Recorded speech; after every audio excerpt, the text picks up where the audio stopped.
ప్రార్థన చేసుకుందామండి. తలలు వంచండి, ప్రార్థన చేసుకుందాం. మమ్మల్ని మిక్కిలిగా ప్రేమించిన ప్రియ పరలోకమందున మా దేవ, నీ నామానికి కృతజ్ఞతలు తండ్రి.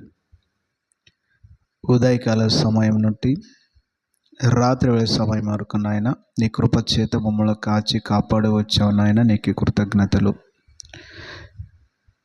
రాత్రి వేళ సమయం ఉన్న తండ్రి, సహోదరుల సవాస కూడికన నాయన జరుపుకోవటానికి మరింత చక్కనైన అవకాశాన్ని మాకు ఇచ్చినందుకు నీకే కృతజ్ఞతలు నాయన. తండ్రి, నీ గ్రంథంలో రాయబడిన మాటలు దేవా మేము చదివి నేర్చుకొని మా జీవితాలను నాయన చర్య చేసుకొని నీవు చెప్పిన మాటల ప్రకారంగా బ్రతికి దేవా నీవు ఉండే లోకాన్ని చేరే భాగ్యాన్ని మాకు దయచేయమని మా ప్రభు నీ ప్రియ కుమారుడు యేసుక్రీస్తు నామాన్ని ప్రార్థన అడిగి వేడుకుంటున్నాను తండ్రి, ఆమెన్. క్రీస్తునందు ప్రేమైన దేవుని వారలారా, దేవుడు ఆరోగ్యాన్ని ఇచ్చి మరి ఆయుష్యాన్ని ఇచ్చి ఈ లోకంలో జీవించటానికి మరి చక్కనైన అవకాశం ఇచ్చినందుకు క్రీస్తునందు తండ్రి అయిన దేవునికి కృతజ్ఞతలు చెల్లిస్తున్నా. మరి మీ అందరూ కూడా కూడి వచ్చిన మీ అందరూ కూడా క్రీస్తు పేరిట నా వందనములు తెలుపుతున్నాం. ఎందుకంటే దేవుని మాటలు వింటప్పుడు మనము ఆసక్తి చూపి దేవుని మాటలు వినాలని మనవి చేసుకుంటున్నాను. మరి ఈరోజు మనం మాట్లాడకపోయే పాఠం ఏమంటే, మనుషుల మెప్పు మనకి ముప్ప అని ఈరోజు ఒక పాఠాన్ని మనం నేర్చుకుందామండి. ఎందుకంటే మన జీవితాలకు అవసరమైన ఒక పాఠం ఇది. బైబిల్ గ్రంథంలోనే మనం చదివి మనం నేర్చుకొని మన జీవితాల్లో మనం పాటించాలని మనవి చేసుకుంటున్నాం. ఎందుకంటే ఈ రోజుల్లో మనము ఏమి చేస్తున్నామంటే, మనిషి చూడాలని చేసేవాళ్ళు చాలామంది ఉంటారు. అంటే భక్తి విషయంలో, దేవుని యొక్క సేవ విషయంలో, దేవునిలో మనం నడవాలంటే మనుషులు చూడాలని చాలామంది చేస్తూ ఉంటారు. కానీ బైబిల్ ఏం చెబుతుంది? అసలు మనుషులు చూసేలాగా మన భక్తి చేస్తే అసలు దేవుడు ఏమంటున్నాడు అని ఒక్కసారి మనము ఆలోచిద్దాం. బైబిల్ గ్రంథంలో రాయబడిన ప్రతి మాట కూడా మనం చదివి మనం నేర్చుకుందాం, మన జీవితాలను మనము మార్చుకుందాం.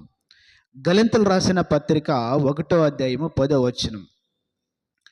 అపోస్తలుడైన పౌలు గలింతులకు రాసిన పత్రిక 1వ అధ్యాయం 10వ వచనం. ఎవరైనా త్వరగా చదవండి. అపోస్తలుడైన పౌలు గలింతులకు రాసిన పత్రిక 1వ అధ్యాయం 10వ వచనం. ఇప్పుడు నేను మనుషులు దయ సంపాదించుకుని చూచుచున్నానా, దేవుని దయ సంపాదించుకుని చూచుచున్నానా? అంటే ఒక దయ రావాలంటే మనుషుల పట్ల దయ రావాలా, లేక దేవుని దయ రావాలా? మనుషుల పట్ల దయ ఎట్లొస్తుంది, దేవుని వలన దయ ఎలాగొస్తుంది అని ఒక్కసారి మనం ఆలోచించాలి. ఎందుకంటే మనుషులు దయ ఎలాగొస్తుందంటే, ఎదుట ఉన్న వ్యక్తిని గురించి ఆయన పొగిడితే, ఎదుట ఉన్న కూర్చున్న మనుషులను వాళ్ళకి అనుగుణంగా వాక్యం చెప్తే, ఆహా ఎంత బాగా చెప్పాడు ఈరోజు మన సహోదరుడు, ఎంత మంచిగా చెప్పాడు ఈరోజు మన సహోదరుడు అని ఎదుట వాళ్ళ నుండి మనకి ఏమొస్తుందంట? దయ. అంటే మనము ఇక్కడ ఏమన్నా రాయబడింది బైబిల్ అంటే, మనుషులు దయ కావాలా, దేవుని దయ కావాలా, మనుషుల మెప్పు కావాలా? అదే మనుషుల మెప్పు వస్తే మనకు ముప్పు ఎలా ఉంటుంది అనేది బైబిల్లో మనము పరిశీలిస్తున్నాం. అందుకే ముందుకు చదివితే, అలాగే నేను మనుషులను సంతోషపెట్టు కోరుచున్నానా, నేను ఇప్పటికీ మనుషులను సంతోషపెట్టు వాడనైతే క్రీస్తు దాసుడును కాకపోదును. అంటే మనుషులను సంతోషపెట్టు బోధ చేస్తే మనము ఎవరు దాసులు కాదంట? క్రీస్తు దాసులు కాదు. ఎప్పటికీ మనం బోధ చేస్తున్నప్పుడు, ఎప్పటికీ వాక్యం ప్రకటిస్తున్నప్పుడు మనుషుల మెప్పు ఎప్పుడు మనము కోరకూడదు అన్నట్ల అపోస్తలుడైన పౌలు మనకి ఇక్కడ చెబుతున్నాడు. మనుషులకు నేను దగ్గర అవుతే ఇక్కడ ఎవరికి దూరం అవుతున్నామంట? దేవునికి దూరం అవుతున్నాం అన్నది ఒక వచనం మనకు చెబుతుంది. మనుషుల దయ మన మీద ఉంటే ఇక ఈ వచనం బట్టి దేవుని దయ ఏమైపోతుందంట, దూరం అయిపోతున్నట్లుగా మనకు అర్థమవుతుంది. అదే ప్రకారంగా కొలెస్సీలకు రాసిన పత్రిక 3వ అధ్యాయం 23వ వచనం ఒక్కసారి మనం చూస్తే, కొలెస్సీలు రాసిన పత్రిక 3వ అధ్యాయం 23వ వచనం ఒకసారి చదవండి.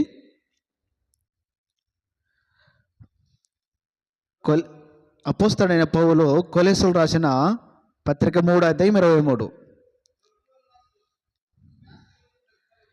ప్రభు వలన స్వాస్థ్యమును ప్రతిఫలముగా పొందుదుమని ఎరుగుదుము గనక మీరేమి చేసిననో అది మనుషుల నిమిత్తము కాక.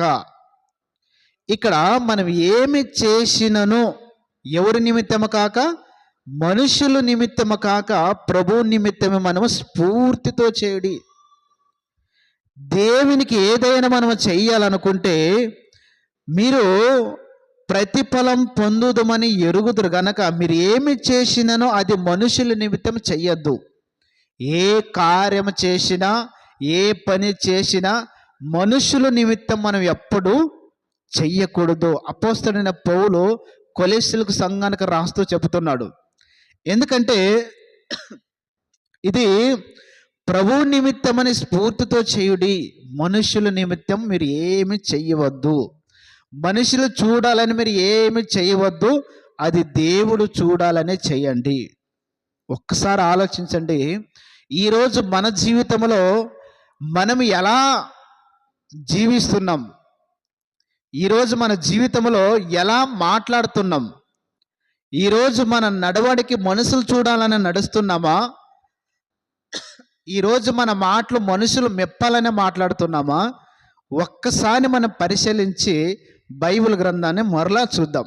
అక్కడ ఏమని రాయబడిందంటే, తెస్సలోనిక రాసిన మొదటి పత్రిక, అపోస్తలుడైన పౌలు తెస్సలోనిక రాసిన మొదటి పత్రిక 1వ అధ్యాయము 2వ అధ్యాయము 4వ వచనం.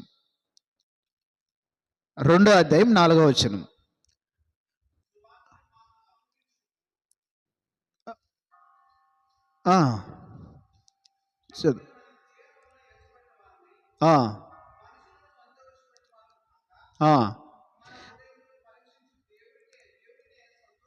ఇక్కడ ఏమంటున్నాడంటే, సువార్త మాకు అప్పగించుటకు యోగ్యులమైన దేవుని వలన ఎంచబడిన వారమై, అంటే దేవుని మాటలు చెప్పటానికి దేవుని వలన ఎంచబడిన వారమై ఏం చేయాలంట, మనుషులను సంతోషపెట్టు వారము కాక మనము హృదయములను పరీక్షించు దేవుణ్ణే సంతోషపెట్టాలంట.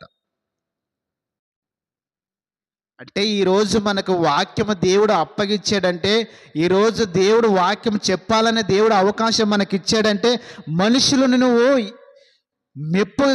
మనుషులు మెచ్చుకోలేగానే వాక్యం ప్రకటియద్దు. మనుషుల మెప్పు ఎప్పుడు నీవు ప్రకటియద్దు. నీ హృదయములో ఉన్న ఆలోచనలు, మనలో ఉన్న ఆలోచనలు దేవుడు పరిశీలిస్తున్నాడు. కాబట్టి కేవలం మనం దేవుని సంతోషపెట్టే వారమే ఉండాలి. ఆ రోజుల్లో పాత నిబంధన కాలంలో ఒకసారి మనం ఆలోచిస్తే, ఆ ఇశ్రాయేలులో జరిగిన ఒక సంఘటన మనకు తెలుసు. ఐగుప్తు దేశము నుండి కానాన దేశానికి ప్రయాణం వెళ్ళేటప్పుడు ఆ ఒక నడి మధ్యన ఏమి జరుగుతుందంటే, సీనాయి పర్వతం మీదకి మోషే గారు వెళ్ళిపోతారు. ఎందుకు వెళ్ళిపోతారంటే, అక్కడనే దేవుడు మోషే ద్వారా 10 ఆజ్ఞలు రాయబడుతూ మనకు కనపడతాయి. 10 ఆజ్ఞలు రాసే సమయానికి ఎన్ని రోజులు పట్టింది? అక్కడ మోషే గారుకు 10 ఆజ్ఞలు రాయటానికి అక్కడ ఎన్ని రోజులు పట్టింది? సుమారు 40 రోజులు పట్టింది.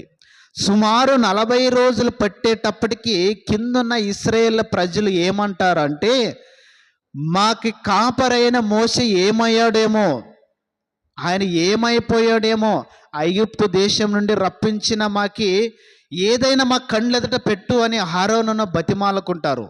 అప్పుడు ఆరోను ఏం చేస్తాడు? మోషే అన్నయ్యన ఆరోను గారు ఏమి చేస్తాడు? మనుషులకు భయపడి, దేవునికి భయపడలేదు. అక్కడ ఎవరికి భయపడ్డాడు? మనుషులకు భయపడి, మీకు ఉన్న మీ శరీరంలో ఉన్న మీ వద్ద ఉన్న ఒక బంగారాన్ని నాకు ఇవ్వండి, నేను వాటితో ఏమి చేసి, అక్కడ ఆరోను గారు ఏం చేశాడు? అక్కడ దూడను చేశాడు. ఎవరికి భయపడి ఎవరికి మెప్పది? విగ్రహారాధన అంటే దేవునికి ఎంతో కోపం. ఐగుప్తు దేశం నుండి రప్పించింది ఆ దూడన, దేవుడా? ఒక్కసారి ఆలోచించండి. బైబిల్ను మనం బాగా పరిశీలించి చదివితే ఆరోను గారు ఆ రోజు ఏమైపోయాడంటే మనుషులకు భయపడ్డాడు, మనుషులు మెప్పు కోరాడు, దేవునికి భయపడలేదు, దేవుని ఇష్టాన్ని నెరవేర్చినట్లుగా మనకు కనపడుతుంది.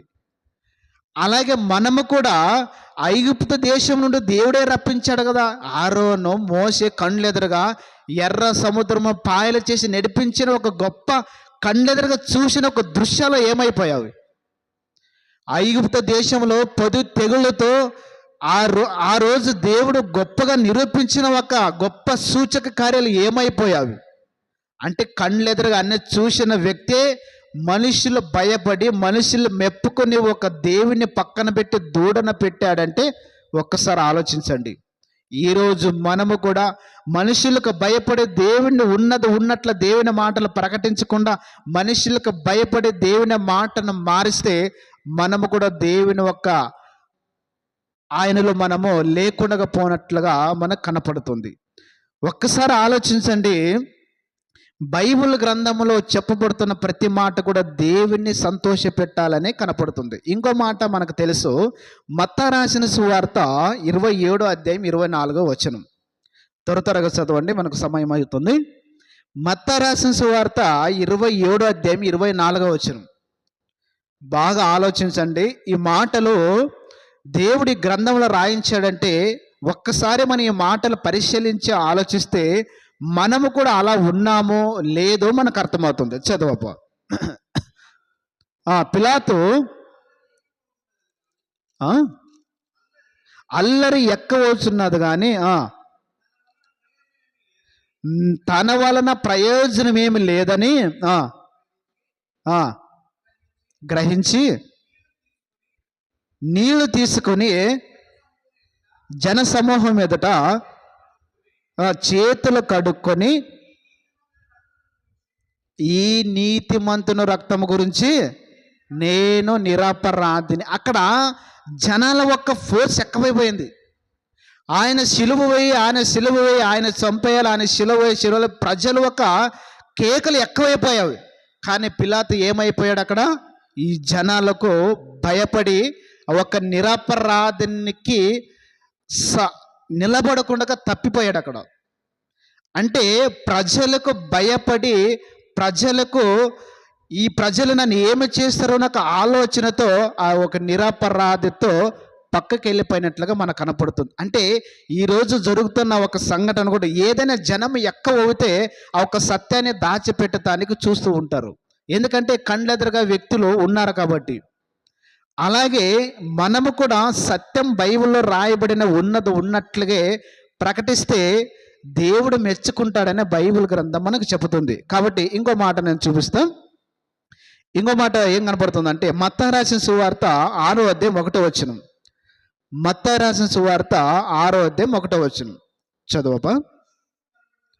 మనుష్యులకు కనబడవలనని వారి ఎదుట మీ నీతి కార్యములు చేయొద్దు. అంటే ఏదైనా నీతి కార్యములు చేయాలంటే, ఏదైనా ఒక వస్త్రదానం చేయాలన్నా, ఏదైనా మనకి ఫుడ్ సహాయం చేయాలన్నా, ఏదైనా ఒక డబ్బు సహాయం చేయాలన్నా మనుషులకు కనబడవాలనని నీవు చేయొద్దు. ఈరోజు సమాజం అంతా కూడా ఈరోజు క్రైస్తవులు చాలామంది ఏం చేస్తారంటే ఒక్క ఫుడ్ ప్యాకెట్ ఇచ్చి ఫోటో దింపి వాట్సాప్లో పెట్టేస్తారు. ఇది ఎవరు చూడాలని? ఒక్క వస్త్రం పెట్టి ఫోటో దింపి వాట్సాప్లో పెట్టేస్తారు. ఇది ఎవరు చూడాలని? మనుషులు చూడాలని చేస్తున్నారు. కానీ దేవుడు ఏమంటాడంటే మీరు మనుషులు చూడాలని చెయ్యొద్దు. దేవుడు రహస్యముందున్న దేవుడు. చదవపా.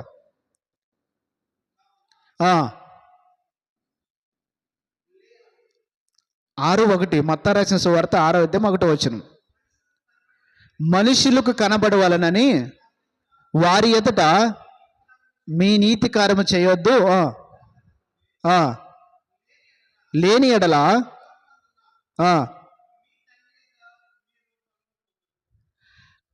పొందరు.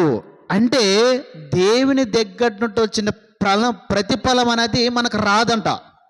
ఎందుకు రాదంటే మనుషుడు చూసేలాగా నువ్వు చేసావు కదా, మనుషుడు చూడాలని నువ్వు చేశావు కాబట్టి పరలోకమందున్న తండ్రి దగ్గర నుండి ప్రతిఫలం అనేది మనకి రాదు.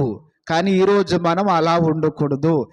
ఏది చేసినా ఏ మాట్లాడినా అది దేవుడు చూస్తున్నాడనే చేయాలి తప్ప మనుషులు చూస్తున్నారని మనం ఎప్పుడు చేయకూడదు. ఇంక వచ్చిన చూసి నన్ను ముగిస్తా, సమయం అవుతుంది. లూకా రాసిన సువార్త 6వ అధ్యాయం 26వ వచనం. లూకా గారు రాసిన సువార్త 6వ అధ్యాయం 26వ వచనం. లూకా గారు రాసిన సువార్త 6వ అధ్యాయము 26వ వచనం చదువుపా. 6:26. మనుషులందరూ మిమ్మల్ని కొనియాడినప్పుడు, మన సబ్జెక్ట్ పేరు ఏమంటే మనుషుల మెప్పు మనకి ఏమవుతుందంట? ముప్పు. మనుషుల మెప్పు మనకి ఏమవుతుంది? ముప్పు అవుతుందంట. ఇది ఒకసారి చదవమాట. మనుషులందరూ మిమ్మల్ని కొనియాడినప్పుడు మీకు శ్రమ అంట. మనకి ఎప్పుడైతే నీ మనుషులు మెచ్చాలని, ఎప్పుడైతే మనుషులు నన్ను పొగడాలని, ఎప్పుడైతే మనుషులు నా గురించి గొప్పగా మాట్లాడాలని నువ్వు చేశావో అది ఏమవుతుందంట? మనకి ముప్పు అవుతుందంట. అందుకే మనుషుల మెప్పు మనకేమవుతుందంట? ముప్పు అవుతుంది. అదే దేవుని మెప్పు అయితే మనకి ఆశీర్వాదకరం. అదే దేవునికి ఇష్టానుసారంగా మనం బ్రతికి దేవుని చూస్తాడని మనం క్రియలు చేస్తే అది మనకేమవుతుందంట? ప్రతిఫలం, ఆశీర్వాదము, ప్రతిఫలము, దయ ఎక్కడి నుండి రావాలి? మనకి దేవుని నుండి రావాలి. దయ మనుషుల నుండి రాకూడదు, మెప్పు మనుషుల నుండి రాకూడదు, ప్రతిఫలం మనుషుల నుండి రాకూడదు. దయ దేవుని నుండి రావాలి, మెప్పు దేవుని నుండి రావాలి, ప్రతిఫలము దేవుని నుండి రావాలి. ఇది క్రైస్తవులు బోధించే ఒక బోధ. ఇప్పుడు మనము దేవుడు చూడాలనే చేయాలి తప్ప మనుషులు చూడాలని మనం ఎప్పుడు చెయ్యకూడదు. అందుకే మనుషుల మెప్పు మనకేమవుతుందంట? ముప్పు అవుతుంది. కానీ మనుషుల మెప్పు కోరక దేవుణ్ణి మెప్పు కోరి మనము ఆశీర్వాదమే పొందాలి తప్ప దేవునిట మన శాపాలు పొందకూడదు. కాబట్టి చెబుతున్న ప్రతి మాట కూడా మీరు విని నాతో సహా మీతో సహా దేవుడే చూస్తున్నాడనే భక్తి జీవితంలో నడవాలి తప్ప మనుషులు చూస్తున్నారని నడవకూడదు. ఈ వాక్యాన్ని మన మనసులో ఉంచుకొని ఇప్పటి నుండైనా మన భక్తి జీవితం దేవుని ఎదురుగా నడవాలని మనసుపూర్తి కొద్ది మాటలు చెబుతూ ఈ ఒక అవకాశాన్ని అధ్యక్షులను అప్పగిస్తున్నాను.